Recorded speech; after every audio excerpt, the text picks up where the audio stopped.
Hey, what's good, y'all? Soul here, and welcome back to my story mode.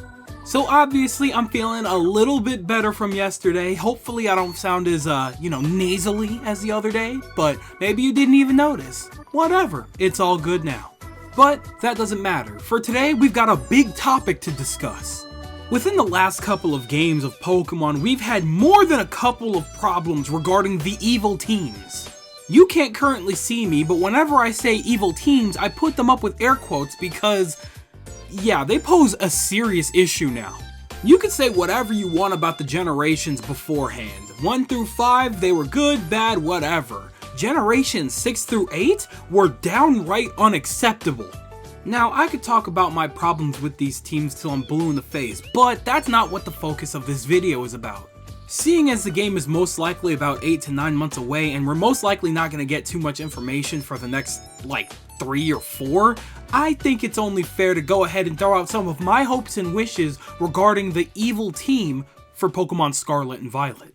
Evil things have pretty much been a huge thing in Pokemon since day 1 with Team Rocket. Besides Generation 2, ever since then we have gotten a brand new evil team that wants to do something drastic to the world.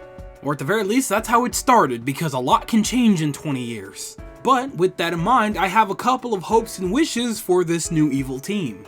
My first request is that they are actually present more within the game. The only 2 memorable things that Team Flare did was take over the Pokeball factory and that one factory outside of town one time or something like that. Team Skull was kind of around, but they ended up getting initially sidelined by the Aether Foundation. And then there was Team Yell, who is actually my prime example in this case. Progressively, within the last 3 generations of Pokemon, the teams have gotten less and less relevant to the actual overall story.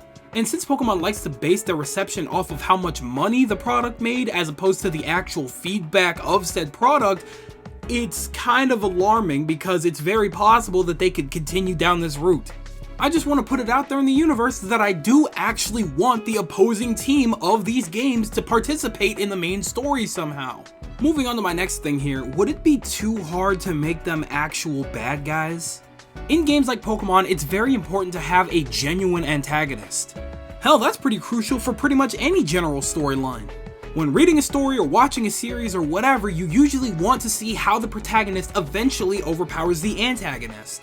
This is the same for Pokemon, except you are in the protagonist's shoes, and everybody is saying, oh, you're just a kid, what are you gonna do? And you are driven to prove them all wrong. There's always a good gratification from taking down the big bad guy. That's just basic storytelling. In the last couple of games, we don't even have a bad guy to interact with until the very end of the game. Guzman wasn't even a bad guy, he was just an asshole gangster who got kind of manipulated a little bit by Lusamine, who I think just wanted to live in the world with the Ultra Beast. I'm not entirely sure what her goal was, to be honest with you.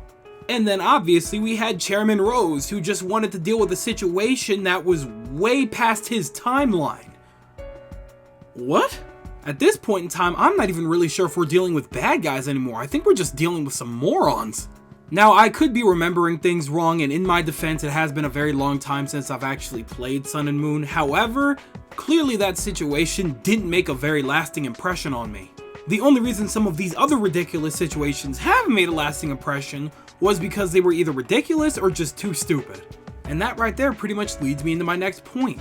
Make their goals make actual sense. In 6th Gen, do you remember what Lysander wanted to do?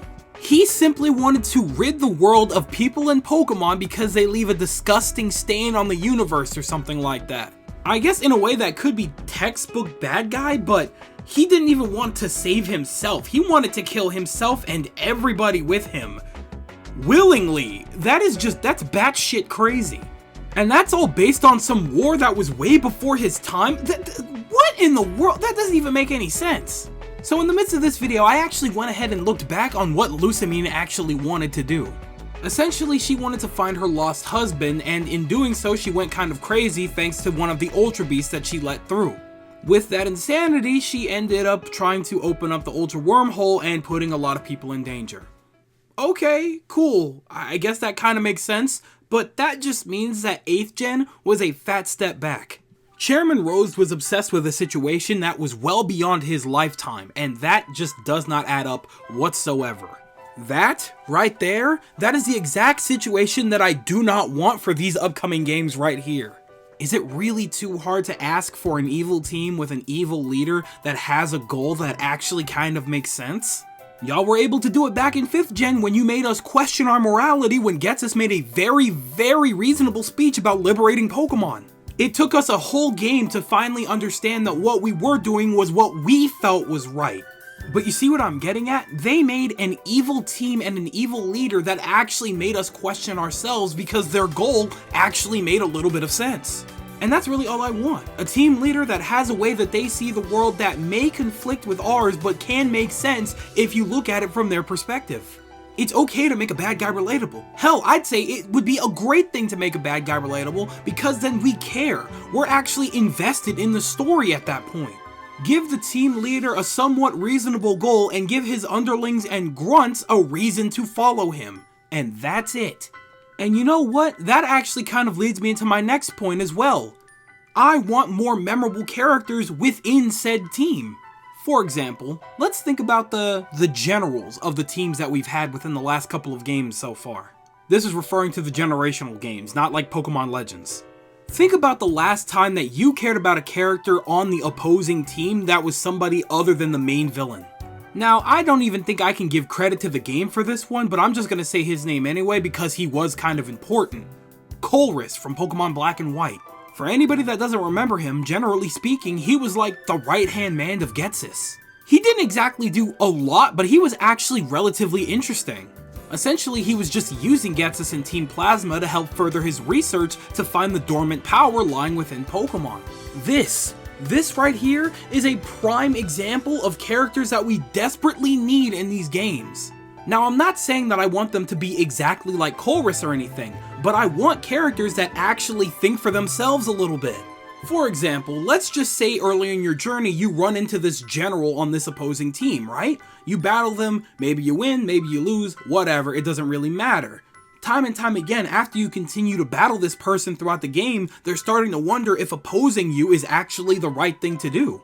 Yeah, sure, maybe the main team leader helped them off the streets or something like that. Okay, fine, simple, whatever. But obviously you would see them starting to question whether or not blindly following this person just because they helped them all that time ago was really the right thing to do. Maybe eventually, sometime near endgame, they actually show up to help the main player and they're like, is this really what you want? Was this actually the vision? Now this is just a very generic take on it. However, I think you get where I'm going with this. When creating a team of evil people, you don't only have one bad guy that has a brain. And hell, even if they were blindly following him into demise, at least 4th gen had other characters. They weren't given a lot, but at least they were there. I guess all I'm asking is maybe, just maybe, an evil team, their leader, and maybe like 3 generals that actually kind of matter. That's it. Maybe I'm being a little unrealistic, that's totally fine to say, but honestly, I think I'm just really itching for some true story in Pokemon. In all honesty, all it boils down to is a real evil team, a leader of that evil team with realistic goals, and more characters that follow that ideal for a reason. But even then, I'm sure somebody will call me crazy and unrealistic for wishing any of these things, so whatever, I've said my piece. As long as my Pokemon gain some good experience from beating some bad guy ass to a banger theme, I'll be a happy camper. But anyway, as short as it is, that just about does it for this video actually, so I'm gonna go ahead and I'm gonna that was me tossing the mic over to you. I want to hear what your guys' thoughts are on the situation. Do you want a real evil team? Do you feel like we've been satisfied with the evil teams that we've had in the past? Am I completely wrong? Am I crazy? Let me know everything you guys think in the comment section below, because you know for a fact that I am always down there with you guys. But with that, it does appear to be skedaddle o'clock time, so I'm gonna go ahead and do just that. I would like to thank you guys ever so much for watching. I truly do hope you enjoyed. Do me the greatest favor of dropping a like and a comment, and consider subscribing for more content just like this if you haven't already. And with that, I'm outro. Thanks again, hope you enjoyed, and I'll be seeing you guys in the next video. Do me the greatest favor of taking good ass care, and I'll see you all next time. Bye!